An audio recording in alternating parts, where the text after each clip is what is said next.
Hey everyone, welcome to another video. Today we're going to talk about issue number 1 of Death to the Mutants, which is part 5 of the Judgment Day event, written by Kieron Gillen. But before we dive into the story, I want to ask you a favor. If you enjoy this video, please leave a like and a comment to help the channel grow. Now just for some additional context, this story takes place during the adventures of Sersi, while she traveled to Lemuria to recruit her fellow rogue Eternals. So together they can gather the information needed to create their own god. So with that said, this issue opens with a quick rundown of everything that just transpired in the previous installments of the Judgment Day event. From Uranos destroying the Iraqis, to Jack of Knives' failed assassination attempt on the Five, for even the drag-out slugfest with the Hex was included. For Druid's main goal is simple: he wants death to the mutants, which so happens to stand in stark contradiction to what Sersi and the other Eternals believe in. For Sprite actually points out that he rather enjoyed the mutants' company. But regardless of what they believe should happen, they are in the situation they are in. So given the gravity of current events, Icarus, Forever the Warrior, suggests that they should just fly out and meet the injustice headfirst. But where Icarus wants to rush into battle, more cooler heads like Phastos want to tread with caution, because if Druid was willing to release Uranos on the first day, then there's no telling what he is willing to do moving forward. Which was a sentiment that Sersi agreed with, because she goes on and tells the rest of her team that she has been consulting with the Avengers and have been working on a plan. Which was funny to me, because back in Judgment Day issue 1, there was no consulting going on at all, but rather it was more like the Avengers beating her up and kidnapping her. But getting back to the story, Ajax states that their plan was to create a new god to end the war and set the Eternals free, and the way they were going to go about doing that was by joining forces with both humans, Tony Stark, and mutants, Sinister, Specialist, to bring the Celestial that the Avengers live in back to life. So before Ajax could completely rehash the full plan, Phastos immediately interrupted her speech to address the elephant in the room. For a few issues ago, when they first approached him about the plan, he quickly turned it down because of the risk of starting a war with the mutants. So because of that, he was able to conclude that the mutant specialist was Nathaniel Essex, and most likely he was kidnapped. Which was something Ajax couldn't deny. So with anger rising within Phastos, he continues to ask if they at least waited for the war to start to do what they did. Which we know they surely did not, and just so happened to be lucky that Druid was willing to wipe out an entire species. But despite the time of when they implemented the plan, the fact of the matter is that all the events played out in favor of Ajax's strategy, and because of that she tells Phastos to judge her once everything is completed. So considering everything being what it is, Phastos relents, and asks what he could do to help accomplish their goal.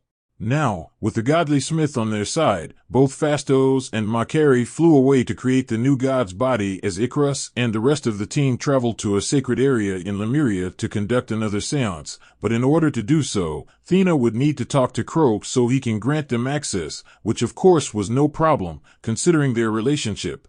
For this place they were going was the place where the second host lashed out at them, and because of that, the Deviants learn on that day that their gods did not love them. So with that out there, Sersi and her team descended into the hold in the ground to perform the seance. And once it started, shadows of those killed by the Celestials emerged from the darkness and surrounded the Eternals. Now these shady creatures weren't technically ghosts, but rather shadows that were burned into the firmament of reality by the power of the Celestials' hate towards them. And the reason why the Eternals are even able to interact with them is because of Ajax's theological technology, which was able to give them a little form, so Sersi can extract what they need to get the job done. So once they were able to gather all the first-hand testimonies of the true nature of the Celestials, the team returned to the surface and met back up with Crow. With the testimonies in hand, Thea and Sersi take off to deliver the prize, while Icarus gears up for battle, but before he sets off, Crow lets him know that they are free to go and wage war against Druid army as they please, but they must remember to be careful, for the Deviants will be the ones to pay the price. And because of that, Crow suddenly suggests that they can still fight the fight, they just have to make sure that they aren't discovered, because if the Deviants were to be dragged into this event, then they rather it be on their own terms, not by the Eternals' actions. So with Icarus forced to think outside of the box, to everyone's surprise, he came up with a solid idea that took him into the subspace tunnels, deep inside the machine. for he wanted to ask his not-so-friend, Gilgamesh, if he had more stealth suits.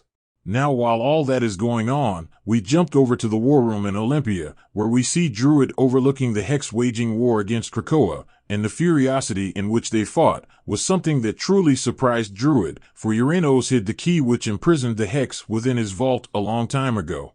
So with one member of the Hex defeated by Exodus back in part 2 of this event, we see that the other 5 are still operating at full strength. So with the physical battle wagging on across the Mutants' Island, Druid walks over to the former Prime Eternal, Zuras, to see how the Psychic Siege was going. For the Psychic Siege is a distributed attack to prevent the mutants from operating efficiently, because in truth, it is less of a siege and more of them trying to cause erosion.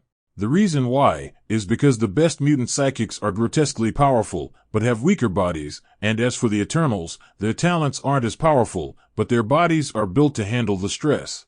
So long story short, the mutants can deal out more damage, but the Eternals can take more damage, so because of that, the Eternals aren't trying to win the psychic war, they're just trying to distract their best warriors. So as Zuras and Charles are locked into an epic battle above Krakoa, we jump over to the Exclusion, where Icarus and his team snuck into, to cripple the Eternals' war efforts. But when they arrived, they was met by a member of the Oceanic Watch, that went by Kalos the Destructor, and despite his looks, apparently, he is a force to worry about, because the Eternals don't just get their name for nothing. So as the team sneak in, they are quickly discovered by the Destructor and immediately attack. Now, when it comes to this enemy in particular, his ability is to create a Hydra pattern from his infracaverns, so with 6 heads it would take 6 warriors to take him out. But unlucky for him, Icarus didn't just bring Sprite and Kango, but he also brought along the Fallen, so as Kalos was being taken out, Sprite was able to disable a certain computer to allow the X-Men to enter. So as alarms start to go off, we see Magic teleport within the Eternals base alongside a special squad of mutants to Wreckshop. So with chaos ripping across the land, Druid was put on edge, as himself and Domo were unable to figure out what to do next, for they were under the impression that the intruders are trying to escape, but that isn't Icarus and Gilgamesh style, for when they attack they don't just hit and run, they continue to attack and attack again. So out of nowhere Icarus gets behind Zuras and drives a weapon through his head. Now this weapon temporarily teleports a small part of Zuras's brain into another dimension, which would leave his mind with a missing connector. So because Zuras can no longer think, he could no longer fight, which means he can no longer die.